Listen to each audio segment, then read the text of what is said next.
Hey guys, my name is Juan from Just One Reader, and today I'm doing a very weird kind of video. It's a TBR for my entire summer of reading. Basically, what happens is I'm a very busy person. I have a daytime job as a school teacher. Then I'm training as a psychoanalyst, so I have lots of things to do, lots of responsibilities. I see patients, I take courses, I write papers, I have a lot of reading, academic reading to get done, and I also have many other obligations and responsibilities, and I try to go to the gym, so there's just no time for reading. So it's been really hard for me to read the books that I usually do on my monthly TBRs. So the summer is when I really get some time to read because I get my vacations. I can finally rest and find the right time for like reading the books that I think really demand time. So what I decided is I was going to make a TBR for my entire summer, or at least my reading sort of marathon, which I have every year. And also, I was thinking about this, and almost every year, my favorite books of the year come from that summer of reading, from the summer. It's like my most prolific and my most successful reading time. So, yeah. So I put together a very ambitious TBR. Last year, I managed to read approximately like 20 books in the summer. By the way, when I say summer, that means to me June, July, and probably the first 2 weeks of August. So reasonably, it's a reasonable amount of time. And so I took 20 books for this TBR, roughly.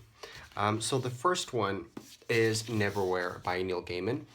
This is one of my favorite books. This would be a reread for me. It's a book that I absolutely adore. It's my favorite Neil Gaiman book, and I've only read it once, and that was probably about 10 years ago. So I've been really excited to pick it up as an adult.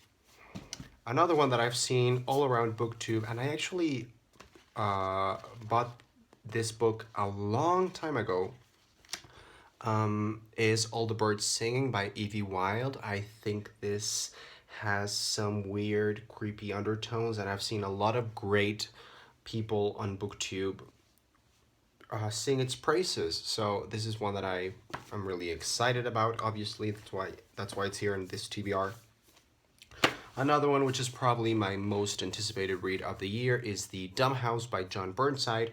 I read the first couple of pages of this one in one of my latest videos, the Try a Chapter book tag, and I was just dumbfounded and astonished. I fell in love with the writing. I thought it was really excellent, so I really want to see what the fuzz is about.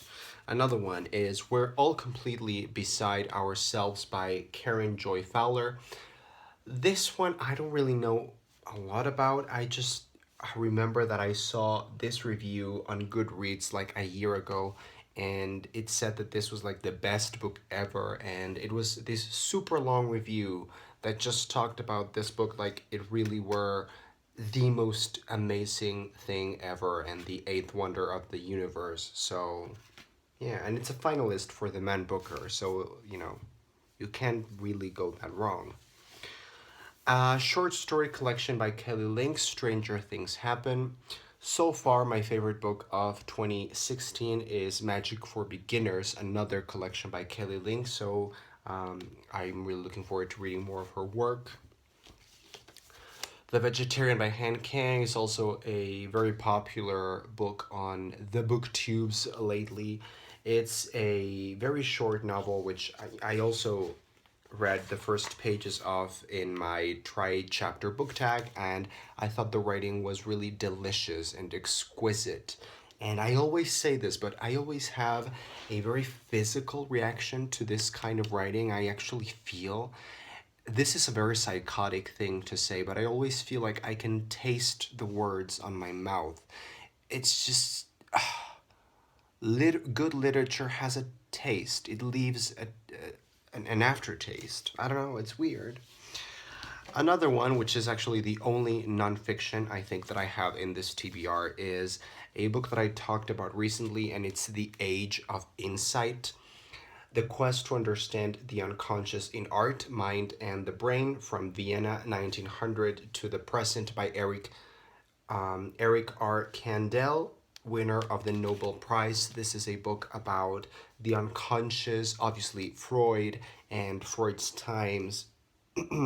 Also, I assume a lot of art involving Klimt. It seems really right up my alley. It seems really interesting, and being a psychoanalyst in the making myself, this is just really, really inspiring.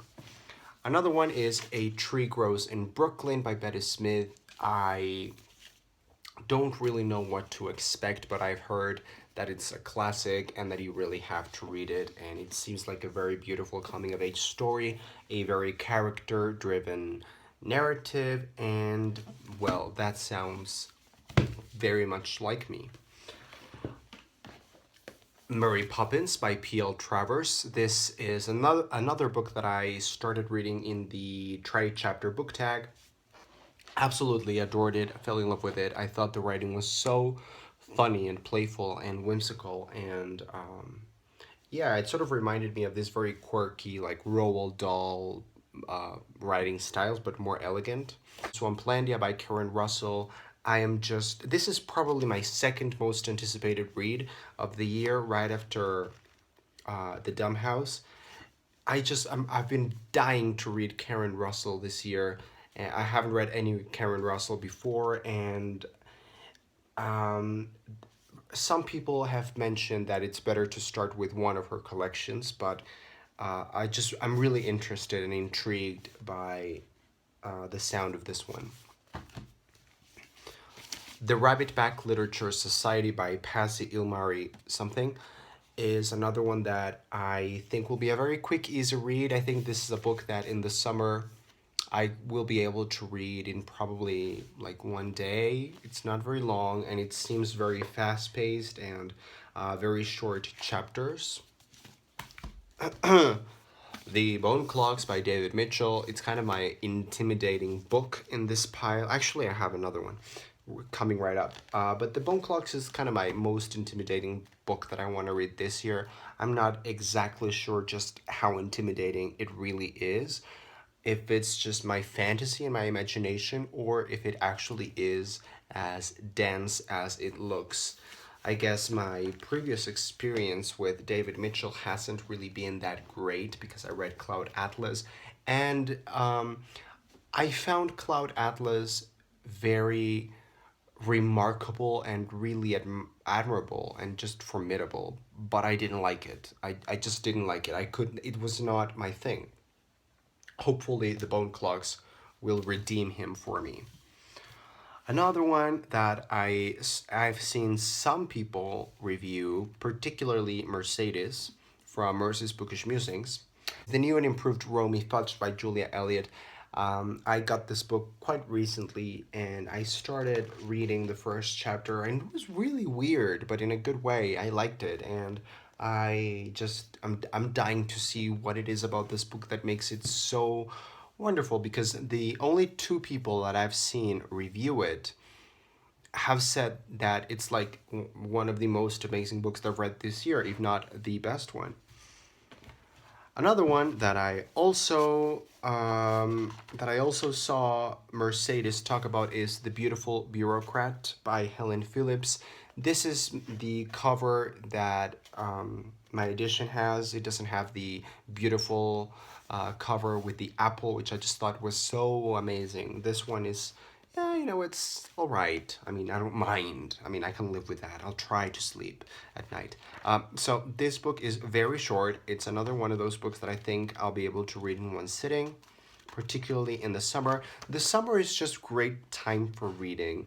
I have nothing to do except read all morning, go to the gym, and then come back, eat, and then keep reading. It's just wonderful. Arcadia by Ian Pearce. This is the other intimidating book that I was talking about.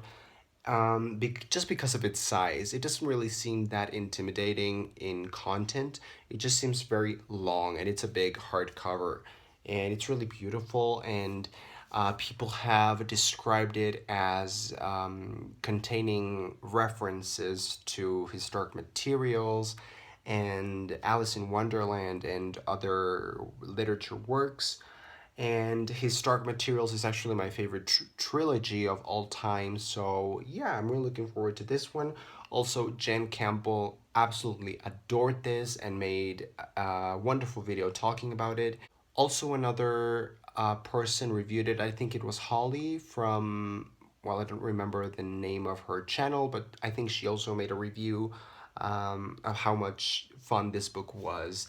And what I understand is that it mixes a lot of different plot lines, different characters, POVs, and it's very fantastical and weird. And the last one that I have on my TBR is The Light Tree by Frances Harding. I think it was Holly actually who made a video called Falling in Love with a Book talking about this one because she just found it so amazing, and I can definitely see why. From what I understand, it's a historical fiction, but it's not very heavy on the history, which is fine because historical fiction just doesn't sound very much like me at all. But it's like a YA historical fiction. It definitely seems something that I can have access to. I can read and digest. But it seems very fairy tale esque and very magical, and it's about a tree that you have to tell lies to the tree in order for it to give fruit, but then the fruit in turn delivers a hidden truth. So it just seems very weird and with some like mythological elements. I don't know if it's magical realism or just fantasy blended in with historical fiction, but I'm really looking forward to it.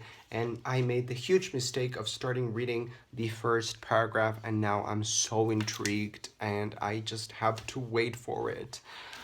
Yeah, so those are the standalones that I would like to read in the summer, which I repeat is for me June, July, and the first 2 weeks of August. But then I would also like to finish The Raven Cycle by Maggie Stiefvater. I'm currently on book 2, and I need to read books 3 and 4 in the series. And then I would also like to read one trilogy, and I have two options. The first option is the Mistborn trilogy by that guy, Brandon Sanderson. And the second option is the Live Ship Traders trilogy by Robin Hobb.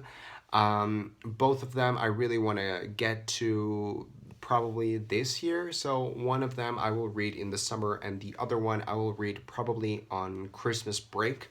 So let me know what you think of this TBR, if there is one that you believe I should read first or like make a priority, or just what do you think. So thank you very much for watching. I will see you in the next video.